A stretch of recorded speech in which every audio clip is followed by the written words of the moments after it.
Welcome to the Nashville Tribute Band Podcast, The Listening Room with Jason Deere and Brad Hull and Tim Gates. Yeah, buddy.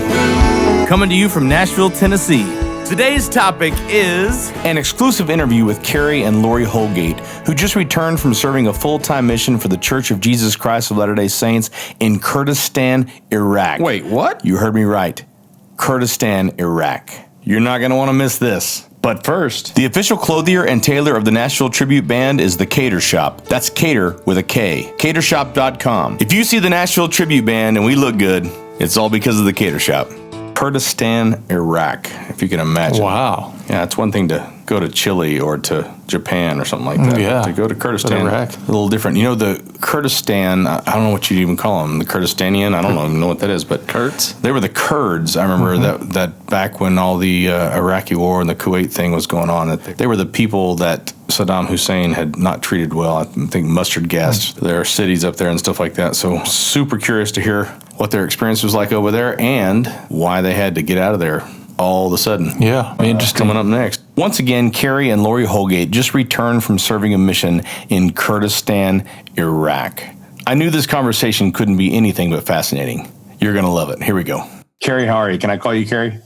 Please call me Carey. Good. So a lot of people, when married couples, when they go on missions, they go through the whole regular deal. They retire or something, and they tell their family and their friends that they're going to go on a mission, and they spend months preparing family reunions, final goodbyes to all their family, and they spend months getting all their affairs in order, and they send papers to the headquarters of the Church of Jesus Christ of Latter-day Saints, and they receive a letter with a call, and a few months later, they report to one of the mission training centers around the world to have some training, and then within a month or so, they're headed out to, one of the 50 states or South America or Europe or maybe even Asia. Is that how it went for you guys? Not quite. Did you say normal couples? Normal? That's the key word here. Let me tell you what happened. So, my first husband passed away. Right. Carey's wife passed away. 2 members of the Quorum of 70 set us up. This was an arranged marriage. Wow. And Didn't know that part. apparently, I still don't know him very well because about 20 months ago, he said to me, "Boy, I'm just really troubled that my patriarchal blessing is not being fulfilled." I said, "What are you talking about?"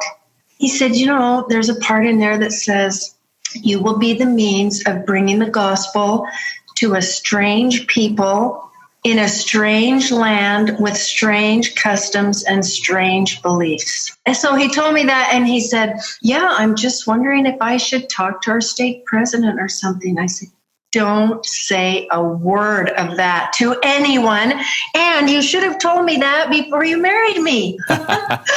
So he says he didn't say anything to anyone. We did not fill out paperwork, and August 27th, 2018, I hear him walking in the door saying, "Yes, Elder Anderson, let me put you on speaker so Lori can hear you."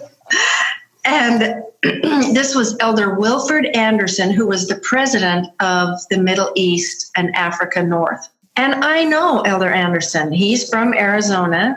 Elder Anderson, he says, "Oh, hi, how are you?" And we chat for a minute. And then he said, "How soon can you be out of the country?" I said, "Could we have 6 weeks?" Oh, wow. I wanted to watch General Conference with my children. All right. And he said, "Oh, that would be perfect because we have general authorities coming to that area. We need you to host them and get the hotels, et cetera, and everything." And then one of us said, "But now where are we going?" And he said, "Iraq." Kurdistan, Iraq. Wow. In all that, Jason, we did receive a great tender mercy in that probably a few months, 2 to 3 months before that phone call came, we just had an impression that we should prepare. Mm-hmm. We should put things in order and we should prepare to serve. And we even talked about, should we put papers in? And as we prayed about it, the Spirit said, "No, you'll know when it's time to serve." Mm-hmm. And so we did have that warning, but no idea that it would be to Iraq. Oh, unbelievable. I should probably back up and say, so I have known Lori. As a matter of fact, in January, it was 30 years since. What? 30 years since I was only 32. And when I first met you, you knocked on our door as a young missionary. You knocked on my door. Young, like as in a day in the field, maybe. Right. In fact, I remember saying to you, "So, Elder dear, how long have you been out?" You looked at your watch and you said, about 16 hours or something like that. It was so amazing. Well, it made the biggest difference to a young man that I was so. As a matter of fact, we knocked on your door, and if I remember correctly, you were 30. You were 30 years at that time, and you were, if I can tell, sorry, but you were pregnant with Joe, and you just we must have looked cold or something, because you just brought us right in and made us feel at home, and it was such an awesome thing. We've stayed in touch over the years, you know. Once a year or so, we check in and say, hey, and I had just called you right after you guys had gotten that phone call. I remember, and you were a little scared. Terrified, with a capital T, like Tennessee. I was so scared. And we were told not to tell anyone. We could not share our grief or shock with anyone for so long. There were no missionaries in country, and so going there was to be careful. So you and I haven't known each other nearly so long. Lori and I married 7 years ago, and we met a short time after that at one of your performances. You know, in my old military intelligence colonel background, that was called a cover. Our cover was LDS Charities, but our assignment was very clear. He gave us kind of 4 things that needed to be accomplished. One was prepare for the visit of the brethren. One of those visits that was to come shortly after we got there was Elder Bednar coming to, remember the Corpus of Apostles, coming to that country. And that was a big thing to prepare for. However, they said, okay, you'll be going and you'll get there, you know, Halloween. Right. Elder Bednar will be coming in April. And then we got there and they said, actually, he's moved it up 4 months. He'll be right there. Wow. Which was a privilege, a total privilege, but we didn't know anything. Wonderful experience to spend 3 days with him, driving around that area and so forth. But that was an assignment we had. Also, primarily was to strengthen the saints. There were 27 saints, 27 members of the church in Kurdistan, Iraq, except northeastern Iraq. And to strengthen them. In the U.S., we learned about Kurdistan. Sadly, Saddam Hussein mustard gassing the Kurds. That's right. I've heard of that area, so. Right. That was the first time most of us heard of that. And I was in the Army active duty then and sending soldiers over and so forth. What year was that, honey? 91, I believe, if I'm remembering right, 91, thereabouts. Anyway, but when this call came, honestly, I was grateful. No previous experience or baggage. But so we went over with those assignments, as well as to do some humanitarian work under the umbrella of LDS Charities. And then the 4th assignment was to create good relationships with leaders so that when the time came that things like recognition of the church and other things would need to happen, that we would have the right kind of relationships. But those were our assignments in that priority. And so anyway, it was marvelous. Lori was scared. I did not realize how scared she was, honestly, and I'll let her convey that. Scared is putting it lightly. I was, truthfully, I felt trapped by my covenants. I live 1 block from the Gilbert, Arizona temple, and I felt like I had no choice in this. We were going to serve right by Nineveh. There were no big fish for me to jump in, and what could I say? And so Elder Anderson, I think he felt my hesitation on the phone. And he said, why don't you guys talk about it, pray about it, call me back.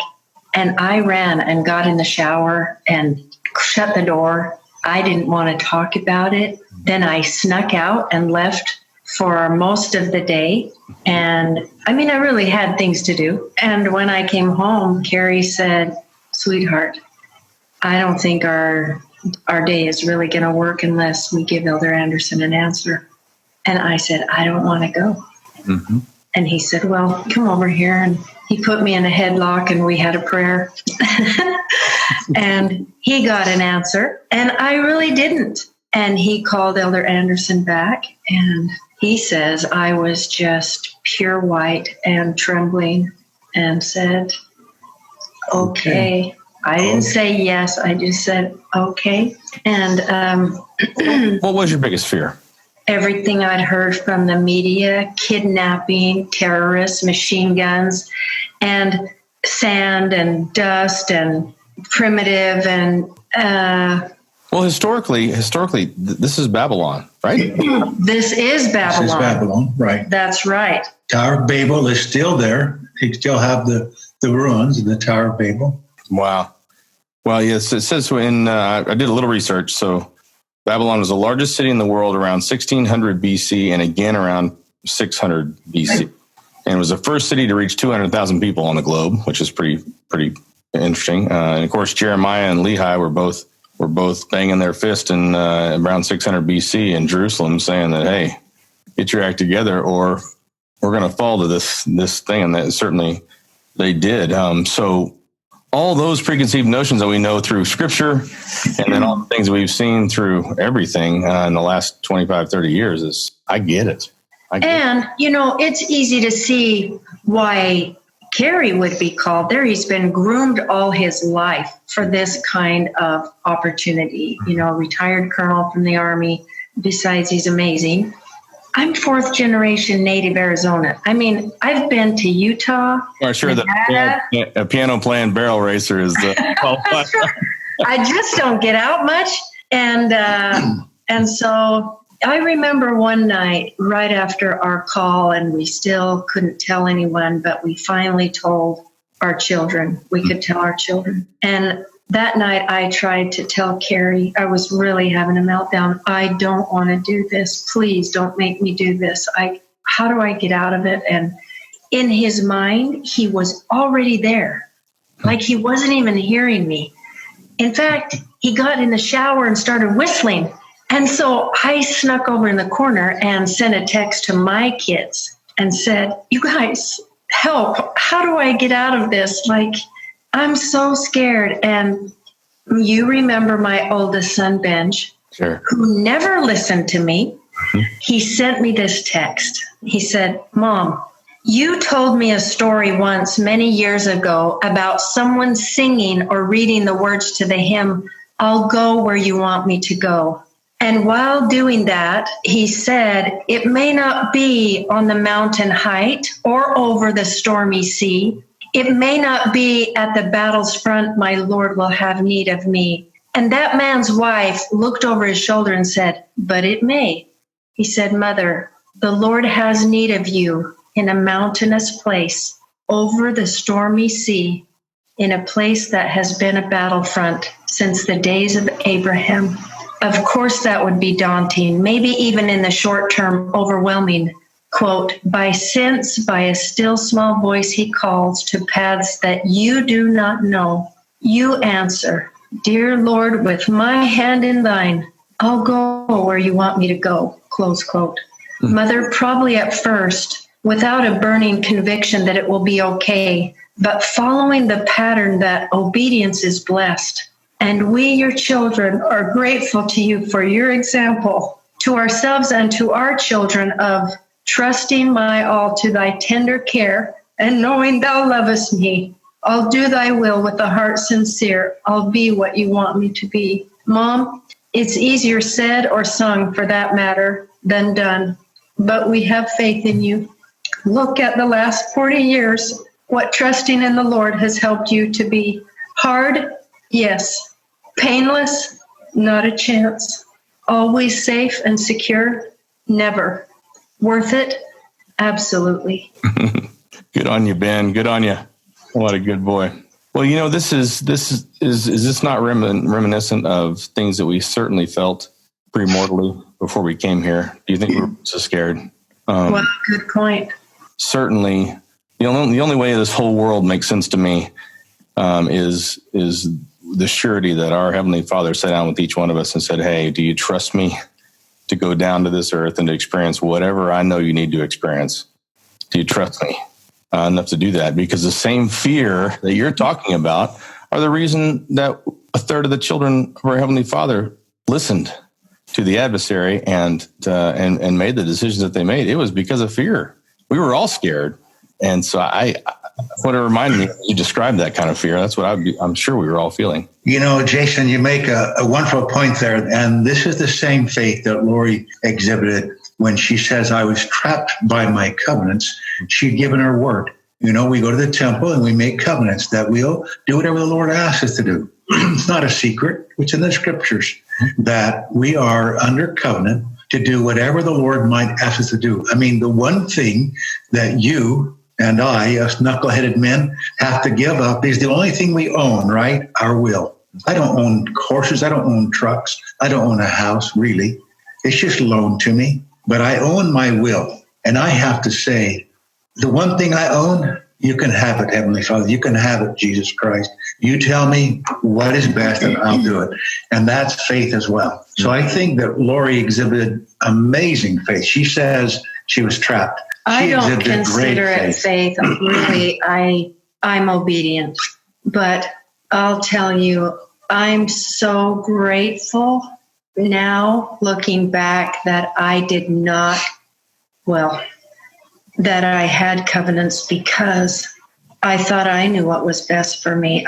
In my little box, I thought I knew how my life should play out. And my Father in heaven, the only reason I went was because of my covenants. That's what keeps me steadfast and immovable, is my covenants. And Carey said, Lori, you cried more coming home than you did going over there. I'm so grateful for that incredible experience we had. Well, I want to hear about this. Let's go to day one. Okay. Yep. Sulaymaniyah, Kurdistan. What did it smell like? What did it look like? Tell me. Some areas definitely had a very particular smell. Some a lot like raw sewage because of that. But it was generally a modern area. Kurdish has the same alphabet as Arabic. They sound very similar, unless you're around it more and more. You can hear, this one has a j and this one has a z. Mm-hmm. So we couldn't talk to anyone. Some people speak a little bit of English, and we do a lot of gesturing. I couldn't read a blasted thing. And the food, you go in the store and you pick which chicken you want slaughtered right there. Or pick which leg of lamb is hanging in front of you. And luckily they're wrapped in plastic. We started eating at people's homes. They all, they love, I don't care what media says. I'm telling you, we were on the boots on the ground. They love Americans. We were such rock stars, not because we were Carey and Lori, but because we were American. In fact, they'd often say, European? No, we're American. And then, hello, mister, to me. Oh, that's great. And they're so great. But, everything was different. Everything. After the death of Soleimani, which happened, just recently, they'd come to him with 2 thumbs up. Trump, greatest American president ever, because he was on the list. When that happened, which is the end of our mission, every country, including Iran, was celebrating. That, I understand, the news media didn't pick up. Right. But they were not mourning. Officially, they were mourning because the leaders of Iran said we're going to mourn. So they mourned. But in the villages, in all those countries, Iran, Iraq, Syria, Saudi Arabia, all of them, they were celebrating the death. He had just 3 months before that been responsible for killing 1,500 Iranians who were protesting or objecting to the government. So anyway, that's a political thing. But the people absolutely wonderful, wonderful people in Kurdistan, the Kurdish people, which we were mostly surrounded with, but many Iraqis from Baghdad had moved up there to get away from the time of Saddam Hussein or all the trouble going on continually. And that trouble that was continuing down in Baghdad area and south were protests of Iraqi people against the Iraqi government because Iran had taken control of the Iraqi government. They were not protests against Americans ever. Even when the U.S. Embassy had that issue, those were Iranian-backed militias that attacked the U.S. Embassy, not Iraqi people in general. So it was those are important things that people should know, but it is important. Iranian people are wonderful people as well. We'll tell you something. Baptisms into the Church of Jesus Christ of Latter-day Saints by birth nation who are Muslim. So Muslim baptisms by birth nation. And it's about half or just under half were baptized from 56 different nations. So just a very small percentage made up that. Then there was a few of the North Africa countries that came in. Algeria, there was one of the nations there in the Middle East, not North Africa, that had a 6% was there. And then there was 42% of the people born Muslim who joined the Church of Jesus Christ of Latter-day Saints are Iranian by birth. Wow. Think about that. Those are good people. Now, Iranians are not Arabs and Kurds are not Arabs. Okay, it's important to know they're not Arabs. And Kurds are from the Indo-European migrations. They're cousins to the Persians. They're cousins to the Azerbaijanis, which are a Christian nation just north and a little bit east of them. They came out of Europe, and they're not Arab nations. They're very proud of that, and they don't always get along, Arabs and Kurds and Persians and so forth. Wow. So close your eyes and think about people over there that you love and tell me what you see. The children. Oh, wow. Of course, the children. They're so beautiful. Language is not a barrier for them. They're always telling me, Lori, and then they'll pretend to be asleep, and then they say, and then they act like they're eating, and then they point to them, and that means go to sleep. When you wake up, eat and come to me. That's so great. And it was amazing. Those were my best friends there. The children by far.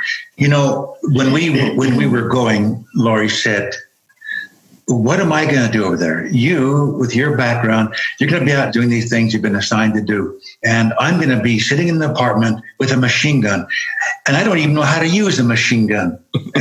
And that's how her thoughts were going over. She was very, very scared when we got there. We were in a hotel for several days because the apartment had an earthquake and it cracked the walls and needed to be cleaned up and so forth. So things were not really suitable to live right away. But during that time period, I still didn't realize, honestly, when we told our kids, so we have 9 sons and 1 daughter, Liz. She's in charge of everybody.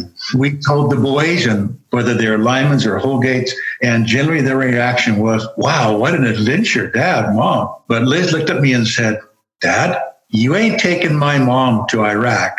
But in the end, she was our greatest supporter. But Lori was rightfully worried because all she'd ever heard was bad things about that part of the world. And your clock, the circadian rhythm is totally messed up because it's night there when it's day here. And so when we landed, they put us, well, for one thing, church security flew over with us. Wow. That makes you think twice, right? Yeah. I mean, Carey kept telling me, don't be scared. I'm like, well, why is he here? And when we arrived there and we were in this smoke-filled, very dark hotel, about the 3rd or 4th night, I woke Carey up at 2 or 3 in the morning. I couldn't sleep at all. I was scared, but I was also so goofed up in my sleep. And I just told him, I don't want to be here. I want to go home. Anyway, he said, come with me. And he took me by the hand and he took me in the bathroom and he prepared a hot bath. And he said, you get in the bathtub pull the curtain halfway, and I'm going to tell you something. So I got in, and he came in a few minutes later, and he read me this amazing talk called The Faith to Reap. And it's about Laman and Lemuel had the faith to try, but Nephi had the faith to reap. He said, we're not going to our father until we get her done. And it really helped me. And it was soon after that I looked around. Everywhere you look there in Kurdistan are machine guns, vests with grenades on them, a constant reminder where you are. But after about the third week, I had this amazing mind shift that, those guys aren't there to kill me. They're there to protect me. We couldn't even get into our apartment complex without guards or drive anywhere without a security checkpoint or anything. But they became our greatest defenders. One time we heard death to America, but all the other time it was, we are so thankful.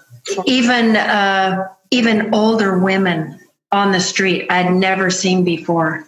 If they found out I was American, they would grab me and bury their head in my neck and kiss me 7 times on the neck. Wow.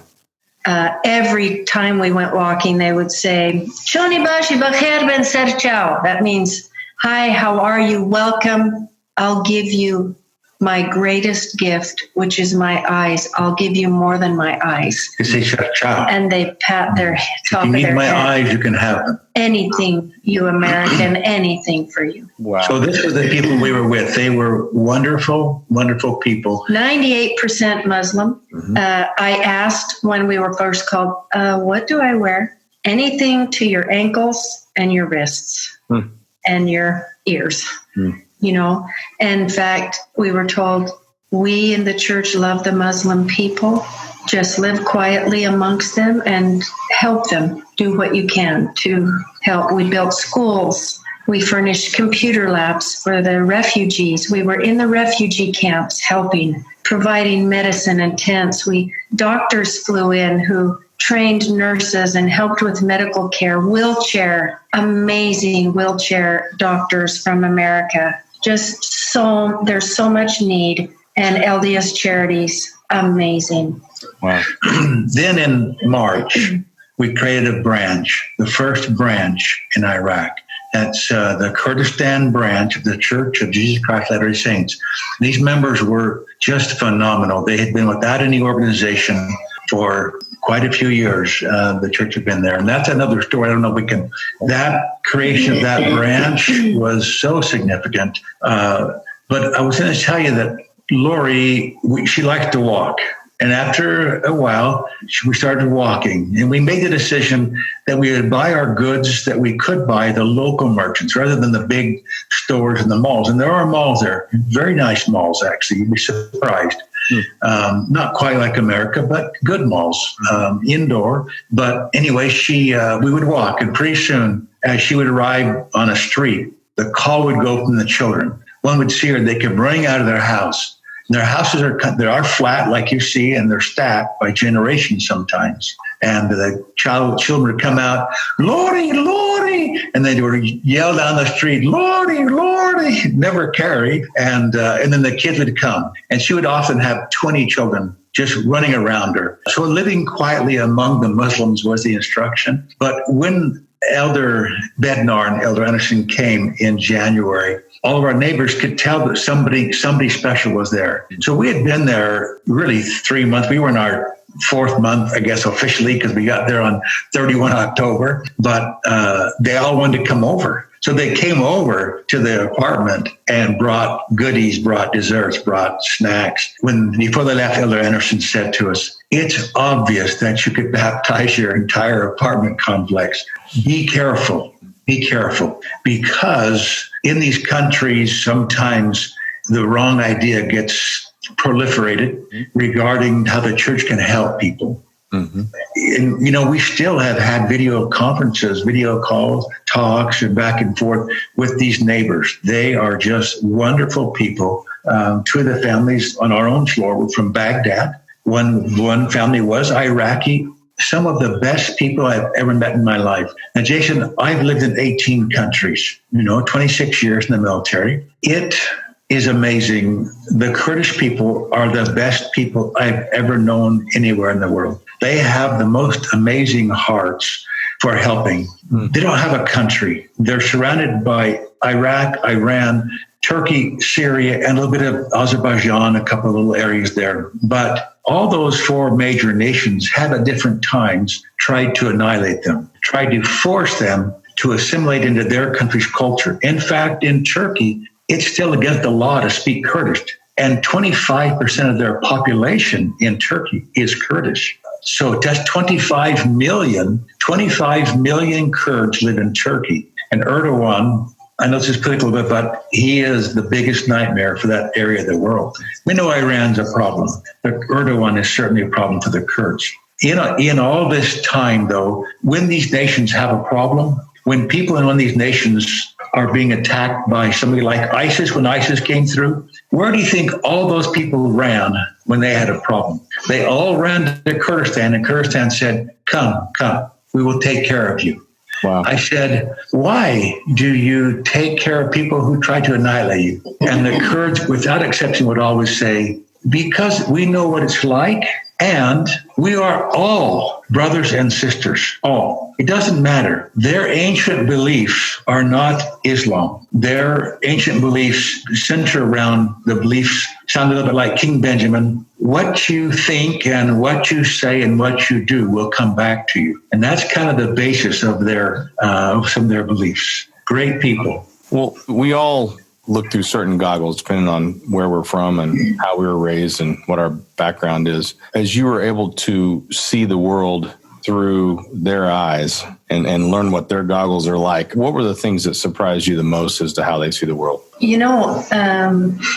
They're, I would say, almost ready for war. Like they almost expect it. They're so used to it.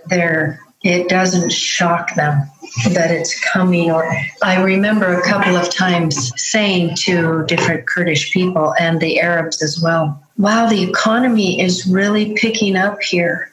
And it was obvious, when we first got there, there were these dinosaur apartment complexes that had been abandoned halfway through because when ISIS came through, all the investors left. But in the last 9 months of our mission, they were all being completed and the economy was just really pumping up. And so when I would make that comment, the natives, the locals would say, I don't think so. It's gonna dive again. There's a war coming. Every few years we have war, and that surprised me. In fact, many people there, we talked to many members of the church and non-members. We had many friends. It didn't matter. But a common story they would tell, those who were about 40 years old, most of them had walked from Kurdistan into Iran, into the mountains that separate Iran and Iraq, Kurdistan. Just to live. For security.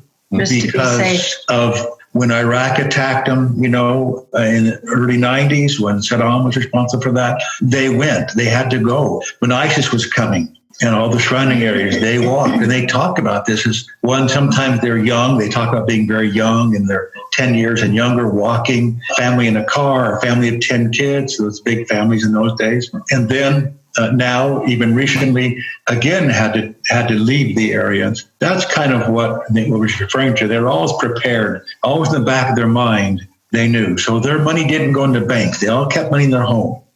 These were the most honest people I'd ever seen as well. You've seen pictures of bazaars, they call it the bazaar there, where there's the kind of open market, little booths and tables, and somebody's staying with a 2 by 3 foot table covered in iPhones. He's got his back to it on his iPhone. People going by, bumping the table. He's not worried about it. No one touches the thing. When the shop closes, they just lay a broom across the door in a diagonal and they go eat their lunch. There's no petty theft there. There's no alcohol. You can't buy alcohol in the grocery store or anything except in the Christian villages. Oh, wow. Wow. Yeah. It's against Islam to charge interest because that's taking advantage of your neighbor. Wow. 5 times a day. We lived between 2 mosques, and 5 times a day we would hear the call to prayer. And you can tell those men who are devout, they have a dent in their forehead or bruises from hitting their heads. But I'll tell you, we loved those people. And of course, we were not wearing our missionary badge. We weren't really missionaries. We were volunteers helping these refugees. We wore the LDS charity shirt if we were doing business like that. We also would never proselyte. When we got there, I kind of went through a lonely time because I couldn't speak the language to any of the women. And so the children became my best friends. And so I wrote a letter to the parents in the neighborhood we walked through and had it translated into Kurdish. And I just said, "Hi, my name's Lori. I'm American. I'm here for 2 years helping refugees. And I will teach English and music to your children, ages 6 to 12 years old, 2 days a week in my apartment." And I thought I would get maybe 12 children. 60 children came to my apartment, most of them teenagers, 15-year-old boys, and I'm teaching them to sing. They've never sung a note in their lives. Wow. And I'm teaching them primary songs. I'm changing the words to some of them. I don't want to cause any kind of problem, and I'm teaching English. And oh my gosh, that was the gem of the mission, really. That was so much fun. And often I would want to say, and did you know every Friday I teach a children's class? It's called primary because Friday is the Sabbath. But I was not to mix English with the gospel. Mm-hmm. And I respected them, and they were so respectful of us. Every night, someone would knock on our door bringing food or want to play a game or have us help with English homework or whatever. The children, they're forced to study Islam in their curriculum. They go to school 6 days a week. Friday is their Sabbath day, and then they go to school Saturday through Thursday. They study hard for their exams, and school is free from kindergarten through college. Wow. They're just amazing people and very educated people. But the Kurds have been prepared. One night, we walked into a home. We found out that this 17-year-old girl, we found her mother crying in an ice cream shop. And this girl had just been diagnosed with a tumor in her breast. And I have 2 brothers that are doctors. And the mother had the lab work. And so Carey scanned it to my brothers. And they responded that this is what's known as a gigantic tumor and it needs to be resected immediately. And so we told the mother. Well, the mother and the father had come to our church meeting the week before, checking us out. Wow. And, we interview them as much as they interview us because safety is an issue. So because I knew she was interested in the church, I said that night late, "Would you like my husband to give Lisa a blessing?" And she said, "Can he do it now?"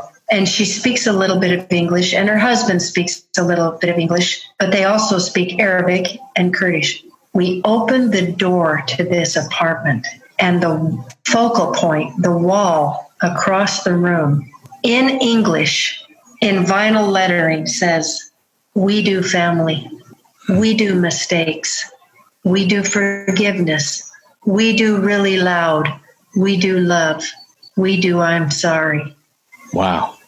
They were so prepared. And 6 weeks before we were emergency evacuated, Carey baptized this family of 5 Muslim people. Wow. And we wouldn't say their names, but I text the 18-year-old boy the morning after his baptism and said, "How do you feel?" He said, "I am happy. I am clean. I am free." Wow. That young man told me, he said, "Before I come here, Brother Carey, I pray. I'm not going to pray to a God who is vengeful, God who punished me for this and punished me for that. They tell me if I tell a lie, I will go blind. I have told a lie. I am not blind." He said, I not pray to this kind of a God. But you teach us that God is our Father. He loves us. I always pray now. I pray many times a day Jason, to this loving Father. When they hear the sacrament prayer, which is the only thing translated into their language from the church, Wow. and they hear the words, "Oh God, the eternal Father," the tears. To think that Allah, God, is a Father. Right. Beautiful. Amazing. And they feel free. My daughter is serving her mission right now in Norway, and a significant portion of the people she's teaching Syrian. Syrian. Yeah, and they are eating the gospel alive, but they're scared to death to have their names on the record of the church, because if they go home, they'll die. That's right. And that's quite a different way to look at following Christ. Is dying. Jason, the church is being established. The 2 Nephi 14 talks about the great and abominable church. It's not a church per se, but it's all that evil out there, and how that will be rampant and everywhere. But there will be small groups of the flock established in all nations. And she should know that there's a branch now. The Persians, not Syria necessarily, but the Persians from Iran, are those who are joining the church in the greatest number of Muslims. And there are Syrians also. People knew where you lived. Kids were stopping by there every week. They're getting piano lessons and music lessons, singing lessons, and English lessons. And you aren't hiding. You aren't hiding. People know where you are. So if somebody wanted to hurt you, they absolutely could have. It's a great point, Jason. When America killed General Suleiman from Iran and killed him in Iraq, that was on a Friday morning, our Sabbath over there. And Carey and I looked at each other thinking, what does this mean for us? We were 30 kilometers from Iran. We went to church that day, and the saints slowly began to find out what America had done, and they were rejoicing. When we came home from church, church was in our apartment, and then we moved it upstairs to another apartment. But when we came down to our apartment, Carey looked at me and said, I'm ready to keep my promise. And I had made him promise in the very beginning, don't keep anything from me. If we're in danger, tell me. He said, I'm ready to keep my promise. And I said, what? He said, kind of the patriarch of the branch, the one who had been the member the longest and responsible for all the other members, said to Carey, I think you'll be safe in Kurdistan. We have the best Peshmerga, the military, the army. However, someone could offer me $50,000 to get into the American's door, or they could take my child to get in the American's door. And when Carey told me that, I turned around and did something I never do, which I started doing laundry on the Sabbath, and it just felt like we ought to get things in order. And then Carey said, I think I need to call so-and-so from the branch and teach him how to count the tithing. So Carey left me and went upstairs. And Jason, that was at dusk on Friday, January 4th or 5th. It was the first Friday of the month. And I did something I'd never done before. When he left, I went and closed all the blinds, and I turned the knob on the door that engages 15 deadbolts on all sides of the door, and we didn't put them there. And then I turned off all the lights, and I went in the office and just another room in our little flat, and I kind of hid in a corner of that room. And I couldn't move because we have so many security lights is that what you call them? Motion lights, Yeah, that would come on. And I finally thought, I need to write one more letter to the brethren. We had to write a letter to the brethren every week.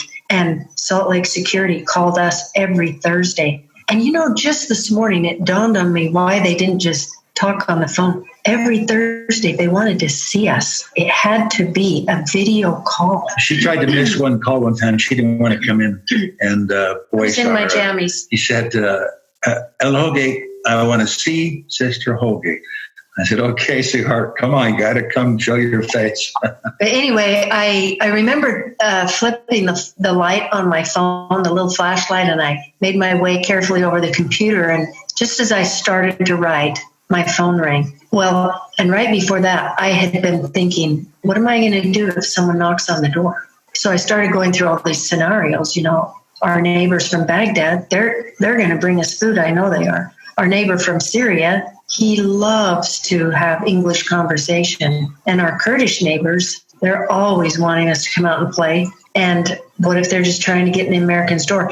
And everyone knew where the Americans lived because they all had laundry on their balconies, but I had beautiful plants. And we would often, people would call and say, hey, I see your lights are on. Can we come over? And, whatever. And so the phone rang. It was Salt Lake, the DTA there, the Director of Temple Affairs Security. And she said, I just talked to Carey on the phone. He's upstairs. You need to evacuate immediately. And I said, there's no way. We cannot evacuate. Yes, you need to evacuate immediately, and we want you to go to the biggest airport in the capital of Kurdistan, Erbil. And we kind of argued back and forth, and I just said, Stacy, there's no way we can make it. That road is so dangerous. Well, she said, and you need to go in and pack Carey's clothes right now. Wow. And I just told her, there's no way we can take that road at night. That is a scary road. She said, then you need to leave first thing in the morning. So Carey finally came home that night, and we went to bed kind of late. I don't know if we slept or not, but we woke up the next morning, and I said, okay, we need to go. And he said, I can't go. I have $12,000 worth of computers to pick up for this refugee school. And he left me. He left me in the apartment, and he went to collect all of this stuff. And I just started cleaning out the fridge, the pantry, everything. And I thought, do I dare get on the computer and take this food upstairs? On the elevator. Yeah, on the elevator to take this food upstairs so the saints can eat it. And I thought, boy, if I get in the elevator and somebody kidnaps me, I'm in trouble. So I just said this really big prayer. And I made about 6 trips up to the 11th floor in the elevator and just filled the kitchen with food. And then came down, and Carey came home, and we had to leave, and we couldn't tell anybody. We couldn't tell our neighbors that were our best friends. We couldn't tell any of the saints. It was heartbreaking. And Lori cried for that 3-hour drive. Most of the way, she just was. Carey told me, you go through 5 to 7 checkpoints, security checkpoints. They want to check your passport, your everything. And Carey said, pretend like you're asleep. Every time we would approach one. Because these were friendly checkpoints for us, right? And I did. And it got us through in no time. Because when she was sleeping, they'd look in. If she wasn't sleeping, they wanted to talk some English. If she was sleeping, they would look and go ahead. Quietly, they tell me to go ahead. And so I tell her, pretend like you're asleep. We went to Erbil, and the next morning, Carey had to go to the bank. We had $160,000 in the bank in Kurdistan for LDS Charities work if we had to buy tents or medicine or whatever. And he walked in there to withdraw $150,000. Yikes. Not having a clue what would happen. And they just handed it over. Didn't even check his ID, nothing. $100 American dollars. Stacks of them. Yeah, so that would make me feel much better about running around the country. And it's no problem there. I mean, there's no theft. And then we had to board a plane. We had to get up at 2 a.m. and board a plane to Cairo. I'll tell you how much we trust the people there. We had a partner, LDS Charities, so your missionaries there, you can't do this kind of work, right? You can't build schools. So you arrange it. You arrange with a partner to get this all done. And one of our partners, not a member of the church, just wonderful people. Devout Muslim. Good man, a good family. We handed him $110,000. Before we left. And said, do what you need to be done. Maintain the apartments, to maintain the cars and so forth, keep everything going. And you just that's the kind of trust that's extended there. Just handed him. He started to walk out of the apartment with $110,000 just in his hands like this, because people do that there. It's a Catholic society. And we said, no, put it in a bag. We give him a plastic shopping bag. He wraps it up a little bit and walks out. No worry. They're just such good people. Wow. So anyway, we get up at 2 a.m. and go to the airport, and they're transferring us to Cairo, Egypt. And then we can text people that we've left. And I think 24 hours after we left, or 48 hours, I can't remember, Iran launched 15 missiles 3 minutes from our apartment, 3 minutes from the apartment we were at in Erbil. And I want to play for you this little message from a 10-year-old boy, Please. a member of this family of 5 who was just baptized. He has a heavy accent, so I'll just tell you, he's trying to say, Sister Lori and Brother Carey, we love you, and because you're teaching us what we don't know it. And we read the Book of Mormon, and I miss all the games like Uno and Jenga, and we read the Book of Mormon every day because it's we go. I thought, what? We go? He means it's our goal. Brother Carey, hello. We love you because you're teaching us that we don't know it. I made all the games like Uno and Jenga, and all the days we read the Book of Mormon because it's we go. Man, do you just want to hug that kid? I have a picture of him sitting by Lori during a discussion, and he's just tucked under her arm, and he's 9 years old, just tucks in and just loving. His sister that had the tumor, her mother texted me and said, he cries every night because you left. And she says, I want Sister Lori. I need Sister Lori. And her mother finally said, do you want Sister Lori here for you, or do you want Sister Lori safe? And she said, no, of course I want her safe. We got to Cairo, Jason, and the morning after we got there, we received a text from Salt Lake saying we would like to schedule a phone call. So we had about 9 hours to let our imaginations go crazy, like Afghanistan, Kuwait, what could it be? And they called that night. And I remember them saying, this is the area of presence. We didn't have a mission present. We reported right to the area of presidency. Gotcha. Said, well, you've done everything we asked you to do and more, and you have some options. What would you like to do? And we both said, we'll do anything you ask us to do. Our mission was for 18 months, and we were at 15 months when we landed in Cairo. He answered, we know you'd say that. We knew you'd say that, he said, but if the success of a mission is not dependent upon months. You've done everything we asked you to do. And then Carey said, President, could I just tell you that Lori injured her shoulder in July and can't move her arm. And as soon as we got off the plane in Egypt, there's no sidewalk. She tweaked her knee. And anyway, he so graciously said, I'm just walking into an area presidency meeting, and I'm going to recommend you go home and be with your family. Would you sustain that? Hello, would we ever? Then they said, it'll take us 48 hours to get you out of Egypt. And that's what happened. I think any missionary, whether you go to, anywhere in the States or whether you go somewhere, when you come back from a mission experience, there are certain things that you just kind of compartmentalize, because if you share them with other people, they can't get it. They weren't there. Do you feel, is there a frustration with that, or do you just feel blessed that you can keep that? I mean, of course you can share it with each other because you guys were there together, but. We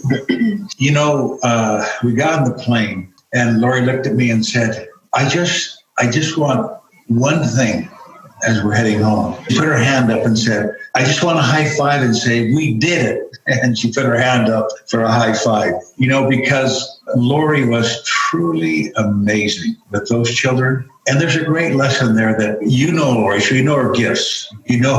But those good people, they recognize the Spirit. They'd come into our home. They would just sit down. Our neighbor from Baghdad, beautiful, wonderful lady, she'd sit down and she'd say, oh, Miss Lori, I just want to stay here forever. It just feels so.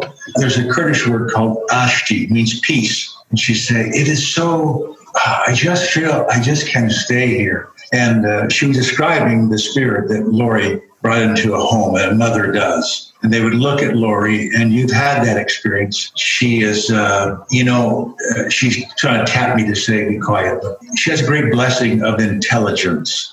And what is intelligence? Light and truth. The glory of God is in intelligence, in other words, light and truth. And she is filled with light. It radiates from her, and with truth that just you feel. And they all felt that. She's raising her finger, trying to help me be quiet. Jason, restate your question. I didn't understand it. Well, some when you come back from any experience, especially a mission experience, there are certain things that of course, you want to tell your family, your parents, and your brothers and sisters, and in your case, your kids and whatnot. You want to tell them about the whole experience, but I remember realizing, you know what, some of these things are just precious to me because no one's going to get it, and they really can't see. And in your case, you're on a different planet. I mean, compared to Oklahoma, I can tell you that, or Tennessee, or Arizona, That's true. on a different planet. So, to some degree, I just wondered if there's any frustration to the fact that people can't truly know all the things you say. And I want to know. I want to see that little boy's eyes who left that message. The human part that always gets me.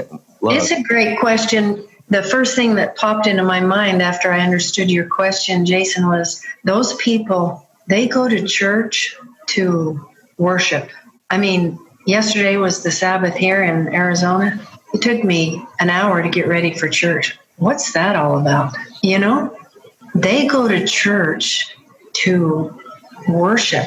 That's the only reason. When they sing the hymns, wow, they sing louder, those 17 people, than 400 in our chapel here. They are turned on by the gospel and they convert their lives. And when they convert, they want to wear the cross. They want people to know, I'm Christian. It's hard to explain that hunger and beauty. When we had been in America 24 hours, my daughter said, Mom, if the brethren asked you to go back, would you? And I said, in a heartbeat. And even in the airport at JFK, Chicago, I'm looking for covered heads. I'm more comfortable talking to those beautiful people. Even traveling home, I thought, holy smokes, what's more dangerous, machine guns everywhere, or that billboard, or that girl's outfit, the immodesty? They are the most modest people on the planet. And we lived with that around us for 15 months. And then to come to America and see what people wear, it was a shocker, a real shocker. And I think, just to wrap it up, I started out saying I felt trapped by my covenants, but I'm so grateful for my covenants. They freed me. I wasn't trapped. They freed me from my own fear and little box of thinking. That's a beautiful thing. I've loved and respected you for a long, long, long time, since I was a boy, literally. Elder Holgate, Brother Holgate, we've probably spoken for 5 minutes in our entire lives and up until today. But let me tell you how I know you're awesome, because I know Lori well enough. She wouldn't have anything short of it. And I respect the heck out of anybody who has a military background. I was born on Vance Air Force Base. My dad was flight instructor in T-38s and was sending guys off to Vietnam when I was born. And so I have a tremendous amount of respect for anyone who knows and loves that culture and excels in the military. But no amount of military could prepare you for Lori because she's a go-getter. And she won't have anything short of the best. So I know you're. I tried to tell him I'm the senior companion. Well, that's right.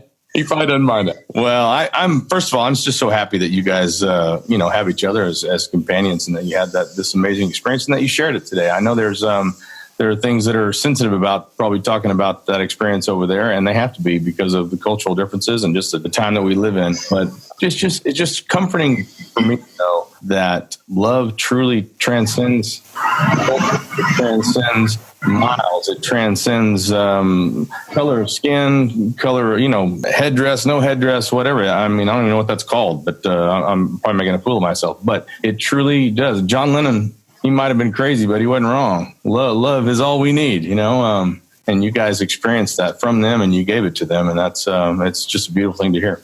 Thanks, Jason. We've been really enjoyed talking to you, and it's always fun to reminisce and to remember. It was our privilege, just absolute our privilege, to go and do that which the Lord asked us to do.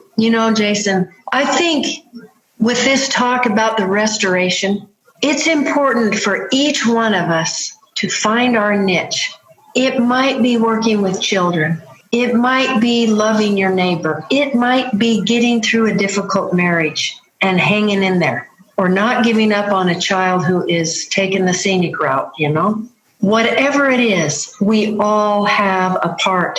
And those that go to Iraq are no different than those that are called to serve in the cannery or whatever. And if we all do our part, trapped by our covenants or committed to our covenants, we are helping bring about the greatest work that is happening on the planet, the gathering of Israel. It's happening. There are people in a 98% Muslim country with written on their walls, we do family, we do forgiveness, we do really loud. They're being prepared. It's critical. We are where we're supposed to be, wherever that is. What's amazing is that the brethren put so much pressure on us to never do anything for the saints that they can do for themselves. The emphasis of self-reliance was huge. Not because, and none of them were on church assistance. They were all self-sustaining, and they will continue being that way and keep the branch running without us. And that was our goal. I'm the primary president. I'm going to teach her how to be the primary president. I'm going to teach him how to count the tithing. But when they started whining right before we left, when is the church going to translate the Book of Mormon into Kurdish? When can we have the baptismal prayer in Kurdish? When can we have the living Christ, the family proclamation? The district president, he's from Beirut, Lebanon. He said to them, you do it. Wow. And it's this family of 5 used to be Muslims that are translating the Book of Mormon into Kurdish. She reads the Arabic one, he reads the English one, and then they come up with Kurdish words, and they're doing it. It's amazing. Well, it's all in the Lord's time, right? Yep. Okay, so for anybody who may see this, including people that you love over there, leave us with your testimony. Beautiful on the mountains are the feet of him that publishes peace. One more time, the Lord met me where I was in my fear and delivered me. I know that. And it's not the first time. Of that, I testify, and I am a witness. He delivers. He is the deliverer, and we should all have great hope. Hope is trust in God's promises. In the name of Jesus Christ, amen. Amen to that. Thank you for that testimony, just for me to know fear is going to happen, but we've had it before. We kept our first estate. We came here to this world to experience whatever we needed to. And here we are doing it. It's like you were over there doing it. So I love that. All Jason, right. thanks for what you do. We appreciate your great work you do with the tribute band and getting that message out as part of that restoration that's happening. Wow. That conversation with the Holgates is not evidence that the gospel of Jesus Christ is alive and well in every nook and cranny and corner of this earth. And I don't know what is. Hallelujah to the truth.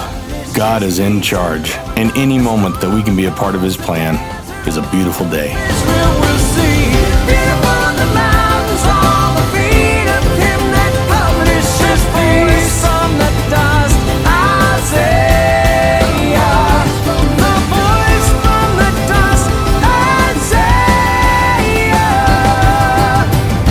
Please subscribe to our podcast, Nashville Tribute Band Listening Room, and please share us with your friends. Tell them about our Instagram, our podcast, and of course, our music. And please visit us on our Facebook page, Nashville Tribute Band, and hit that like button. And please take the opportunity to visit our store at NashvilleTributeBand.com for music and merchandise. We'll see you next week. Be good and do good things.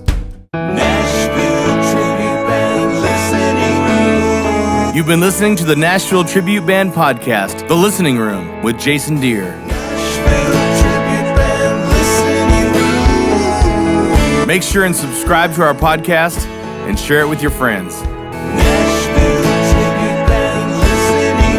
And visit NashvilleTributeBand.com for music, information, and so much more. And make sure and enjoy this podcast each and every week.